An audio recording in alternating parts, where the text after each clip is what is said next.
The valet's eyes went wide when he saw my car. Ma'am, wow. I didn't smile. My hands were steady on the wheel, but my stomach was on fire. Across the Beverly Hills hotel driveway, a woman in a worn coat shoved past the velvet rope like she belonged. Same chestnut hair, same thin mouth. She saw me and stopped, like she'd practiced this. Lena, she said. Baby, it's me. I stepped out into the cold night. Cameras popped near the red carpet. Above the entrance, a banner read, Women Who Win. Charity Gala. My company name sat under it in gold. The woman rushed to me with open arms. I'm your mom. The word hit my ribs. I kept my voice low because the cameras were listening. You left me at a Greyhound station. I was 7. Pink backpack, a note that said, Be good. Her eyes filled up instantly. I had no choice. A guard leaned in. Everything okay? I forced a polite smile. Yes. My mother gripped my wrist. Fingers tight. I saw you on TV. You're amazing. I'm so proud. Proud. The last time I heard her voice, it was fading behind a bus door. I'm busy, I said. After my speech, not out here. She nodded too fast. Thank you, baby. I turned toward the doors and my phone buzzed. Unknown number. Don't let her in. She didn't just abandon you. She sold you. My steps stopped under the chandelier light. I looked back. My mother was already chatting with the event coordinator, smiling like she belonged. I whispered, What did you do to me? Inside, music and laughter rolled over me. Mariah, my COO, met me near the stage. You look pale. My mother is here, I said, and someone just warned me she sold me. Mariah's jaw tightened. Do you want her removed? Not yet, I said. I need to hear her. The host called my name. Applause rose. I walked on stage, lights bright, mic warm in my palm. When I was a kid, I began. I counted ceiling tiles in group homes to fall asleep. I promised myself I'd build something nobody could take from me. People leaned in. My team clapped hard. Donors nodded, emotional. Then my mother stood up. Tell them the truth, Lena, she shouted. The room jolted. Phones lifted. I kept my voice calm. Please sit down. She didn't. She marched down the aisle, crying loud enough for the back row. I'm sorry I had to leave. I'm back now. I just want my daughter.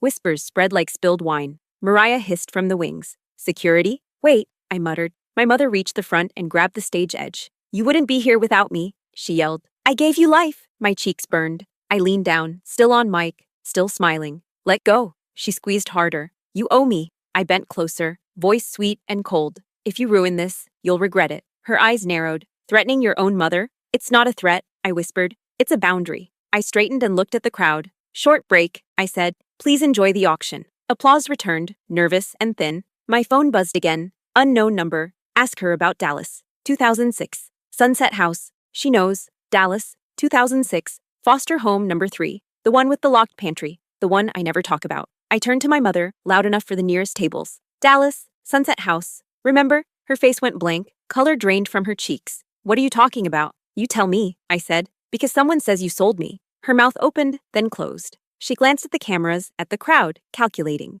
Mariah stepped beside me. We can escort her out now. I raised a hand. 5 minutes. Private. My mother's voice dropped instantly. Lena, don't do this in public. Then don't make it public, I said. I guided her through a side door into a quiet hallway lined with donor photos. The music muffled. Her tears vanished like they'd never existed. She crossed her arms. Okay, what do you want? The truth, I said. Who's texting me? And what happened in Dallas? She smoothed her coat like she was in court. I was young. I was broke. I did what I had to do. That's not truth. She leaned closer, smile sharp. There was a man. He said he could place you somewhere better. Temporary, he said. A man, I repeated. Name? She hesitated, then sighed. You don't want to dig into that world. Try me, I said. Her eyes flicked over my jewelry, my dress, my life. Then she said it, quiet and deadly. Victor Hale. My breath caught. My pulse slammed in my ears. Victor Hale was the name on the lawsuit my lawyers filed this morning. The investor trying to steal my patents. I stared at her. How do you know him? Her smile widened, satisfied.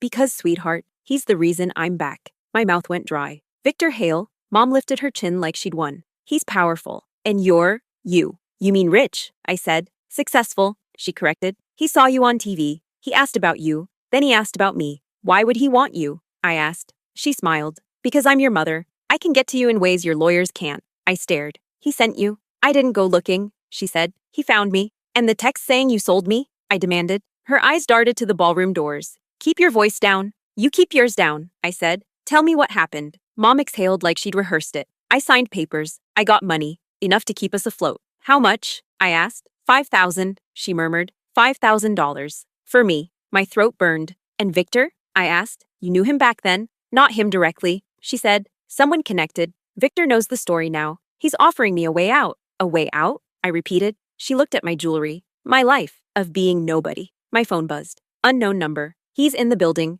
Don't sign anything. Meet by kitchen doors. Now. I typed back. Who are you? Answer. Tasha. Sunset House, Dallas. I'm sorry. My skin went cold. Dallas, 2006. The place that still crawled through my sleep. I pointed at Mom. Stay here. Don't move. She lifted her hands. Innocent. I'm not the enemy, Lena. The service corridor smelled like butter and bleach. By the swinging kitchen doors stood a woman in a catering apron, hair tight in a bun, eyes exhausted. Lena, she whispered. Yes, I said. You texted me? She nodded. Tasha. You said Sunset House, I said. Who were you? A teen volunteer, she said. 16. I thought I was helping kids. I wasn't. Why contact me now? I asked. Because I saw Victor Hale's name, she said. And I recognized yours. She held out a flash drive. I took this before it disappeared. I didn't take it right away. What's on it? Intake logs. A hallway camera clip, she said. Your placement paperwork wasn't normal. Define normal, I said. Tasha swallowed. It was labeled private arrangement. It says mother compensated, child relocated,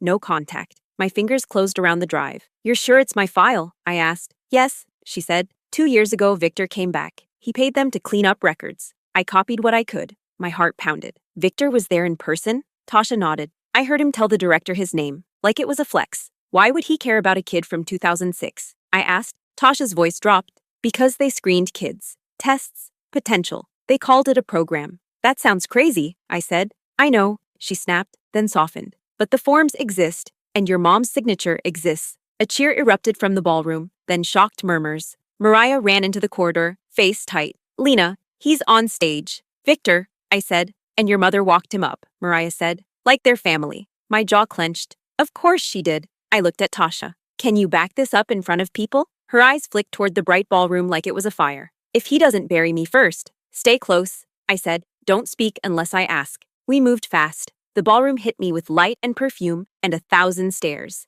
Victor Hale stood under the spotlight, tailored suit, perfect teeth, the smile of a man who'd never heard no. My mother clung to his arm, cheeks wet, head bowed like she was praying. Victor lifted the microphone. Tonight is about second chances, he said. Family, forgiveness. He turned, eyes finding me. Lena, let's give America a happy ending. Phones rose, red recording lights blinked. Mariah gripped my elbow. He's got you on live stream. If you explode, it's his headline. Victor tilted his head. You don't have to decide alone, he said. Bring your mother up here. Let her explain. Mom's sleeve slipped, and I saw a wireless mic taped inside her cuff. My breath caught. You're wired, she whispered. Say the right thing, and we both win. Victor tapped the folder. Sign Lena, or I call the reporters I brought. Mom reached for the mic, voice trembling. Baby, I'm sorry. I was scared. Please. Victor held up the folder and pen like a prize. A simple statement, he said warmly. You reconcile. I withdraw the lawsuit. I stepped into the aisle. And what does my mother get? Mom answered before Victor could.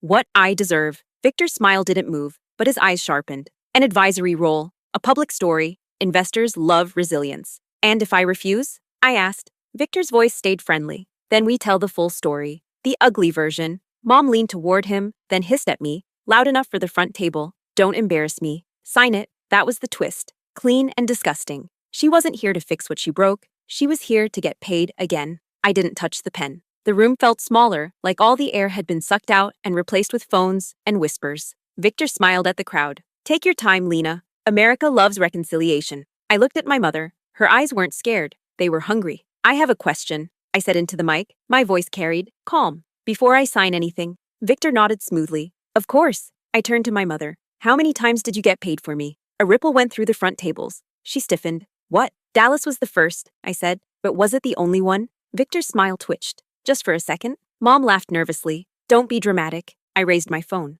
Sunset House wasn't the last place I was sent. Chicago, Phoenix, Sacramento. Each time my file followed me. Each time there was a private donor. The room went quiet. Victor stepped in. This isn't relevant. It is, I said, because I finally know why my placements kept changing. I looked straight at my mother. You didn't just abandon me once. You kept selling access. Gasps. A donor dropped a fork. Mom's face hardened. You don't know what you're talking about. I tapped my phone. Want me to read the amounts? Victor's hand snapped out, grabbing the folder tighter. Lena, let's handle this privately. I smiled. Funny. You didn't want private when you dragged her on stage. I turned to the crowd. My mother says she had no choice. That she was broke. I met Mom's eyes. But you kept the apartment in Fresno. You kept the car. You kept the boyfriend. Her mouth opened, closed. Then she exploded. I gave you life, she screamed. I deserve something back. There it was, raw, honest. Phones went higher. Victor stepped forward. Security? No, I said sharply. Let her talk. Mom pointed at me. You think you did this alone? You were an investment. A low murmur rolled through the room. Victor's jaw clenched. That's enough. No, she snapped at him. You promised. The crowd leaned in. This wasn't a gala anymore. It was a confession. I tilted my head. What did he promise you, Mom? Her eyes flicked to Victor, then back to me. A payout, a position, a cut. A cut of what? I asked. She laughed bitterly. Of you. That was the moment something in the room shifted. Mariah stepped beside me, steady. Lena, our live stream numbers just tripled. Victor raised his hands, trying to regain control. This is becoming inappropriate. I nodded. You're right. Let's talk business. I faced the audience. Victor Hale is suing my company for patents he claims I borrowed. Victor opened his mouth. But, I continued, those patents were built from research funded by his own shell nonprofits. A few heads snapped up. I gestured to the screen behind me. Roll the back up. The screen lit up. Documents. Timelines. Names. Victor's face drained. Mariah spoke into her mic. These are internal transfers from Victor Hale's charities into unlicensed research facilities, including Sunset House. A woman in the back whispered, "Oh my God." Victor snapped. This is defamatory. Is it? I asked. Because the IRS might disagree. His phone buzzed. He checked it, swore under his breath. I leaned toward my mother. Did you know he was using kids for data? She hesitated. That hesitation said everything. You knew, I said softly, and you still took the money. She shook her head, frantic. I didn't ask questions. You never do, I said. Security moved closer, but not toward me, toward Victor. He backed up a step. This is a setup, I smiled. Yes. The room buzzed like a live wire. Then a new voice cut through. Lena. I turned. A man stood near the bar, mid-40s, familiar in a way that made my chest tighten. He raised his hand slowly. I'm Agent Cole, Department of Justice. The room erupted. Agent Cole continued, calm. We've been building a case against Victor Hale for 3 years. Tonight was convenient. Victor's face went gray. You can't arrest me here. Agent Cole smiled thinly. Watch me. As Victor was escorted away, my mother lunged forward. Wait, what about me? Agent Cole paused. Ma'am, we'll be in touch. She turned to me, panic finally real. Lena, help me. I looked at her, really looked. No tears now, just fear of consequences. You said I was an investment, I said. This is your return. She dropped to her knees. I'm your mother. I leaned down, voice low, deadly. You were my broker. The crowd watched in stunned silence as security escorted her out too. Mariah exhaled. You okay? I nodded, but my hands were shaking. I thought it was over. I was wrong. My phone buzzed one last time. Unknown number. You think Victor was the top? Check file 7B. Your name wasn't the first. You were the most profitable. I stared at the screen. Whatever they did to me, it wasn't over yet. I didn't sleep that night. File 7B burned in my head like a warning label. At sunrise, I sat alone in my penthouse kitchen, city quiet below, coffee untouched. My laptop glowed with folders Mariah's team had pulled overnight. Names, payments, programs disguised as youth enrichment. I wasn't the first, but I was the one who made it out alive and loud. Mariah walked in, heels in hand. Justice called. Victor's assets are frozen. Media wants a statement. Later, I said, I want file 7B. She hesitated. Lena, it's bad. Show me. The file opened. A list of women, all girls once. Most disappeared into sealed adoptions, private facilities, offshore trusts. At the top, program originator. Name, Elaine Brooks. My mother's name. My breath hitched. She didn't just sell access, I said slowly. She helped build it. Mariah nodded. She was a recruiter. Mothers trusted her. I laughed once. Sharp, ugly. Of course they did. She looked like one. My phone rang. Jail number. I answered. Say it. Mom's voice came through thin and shaking. Lena, please. You don't understand. I understand perfectly, I said. You weren't desperate. You were ambitious. She cried. Real this time. I was promised security, healthcare, a future. For who? I asked. Me? Silence. For you, I finished. You used me as proof of concept. I gave you opportunities. She snapped suddenly. Look where you are. That switch. That excuse. I survived you, I said. That's not the same thing. Victor forced me, she whispered. I leaned back in my chair. The files say otherwise. You got bonuses when placement succeeded. Her voice dropped. If I go down, I won't go alone. I smiled. I'm counting on it. I hung up. 2 hours later, I stood in a glass conference room facing cameras. Mariah stood beside me. Lawyers behind us. I took the mic. My name is Lena Brooks, I said, and today I'm launching the Brooks Transparency Initiative. Reporters leaned forward. A public database, I continued, of sealed youth placement programs, donor pipelines, and family brokers who profited from children. Gasps. Pens flew. A reporter shouted, Is this about your mother? Yes, I said simply. She will be the first case listed. Mariah tapped the screen. My mother's name appeared, documents followed, payments, emails, smiling photos at charity luncheons. Another reporter yelled, "Is this legal?" I nodded. Every document was subpoenaed. Phones exploded with alerts.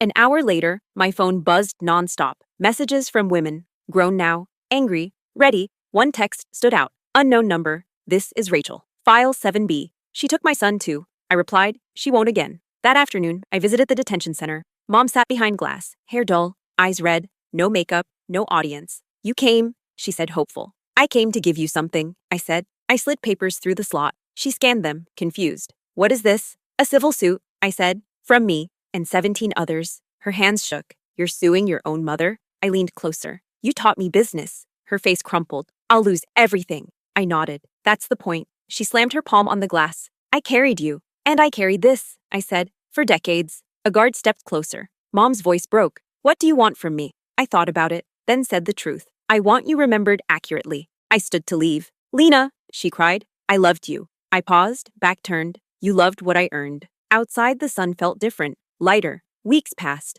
Arrests followed. Programs shut down. Donations rerouted. Headlines changed tone. Then the final call came. Agent Cole. Your mother took a plea. Full cooperation. What did she give you? I asked. Names, he said, including herself as architect. I closed my eyes, exhaled. That night, alone, I opened the Brooks Initiative site. Thousands of names now. Survivors reconnecting. Families finding answers. At the bottom, a new section. Funds recovered. Amount, 219 million. Allocated to survivor trusts. I clicked confirm. My phone buzzed one last time. Mom, they took my deal. I have nothing now. I typed back, steady, me, too, once. I set the phone face down. Outside, the city moved on. But somewhere, a girl slept safer tonight because the system that ate us finally choked. I poured the coffee out, made a fresh cup, and for the first time in my life, I drank it warm.